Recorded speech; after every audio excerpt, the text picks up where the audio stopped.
আয়নার অভিশাপ পর্ব ১ রহস্যময় আয়না। শান্তিনিকেতনের কাছে এক পুরনো বাড়িতে উঠল সেনগুপ্ত পরিবার। সুবর্ণ সেনগুপ্ত, তার স্ত্রী অন্বেষা আর তাদের ১০ বছরের ছেলে ঈশান নতুন বাড়ির প্রতিটি কোণ ঘুরে দেখছিল। বাড়িটা ছিল বিশাল, কাঠের মেঝে, উঁচু ছাদ আর পুরনো আসবাবপত্রে ভরা। ঘর গোছাতে গিয়ে অন্বেষা এক পুরনো ধুলোপোড়া আয়না আবিষ্কার করল।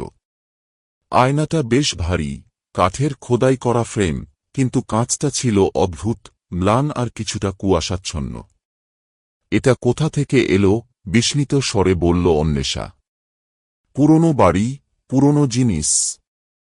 রেখে দাও না, দেখতে বেশ রাজকীয়। সুবর্ণ হাসল। ঈশান কৌতূহল নিয়ে আয়নার সামনে দাঁড়াল। হঠাৎ করেই মনে হল আয়নার ভেতরের প্রতিবিম্ব একটু অন্যরকম, যেন তার পাশে কেউ দাঁড়িয়ে আছে। সে এক ঝটকায় পিছিয়ে এল। মা, এটা ভালো লাগছে না। এই আয়নার সামনে কেমন একটা অদ্ভুত অনুভূতি হয়।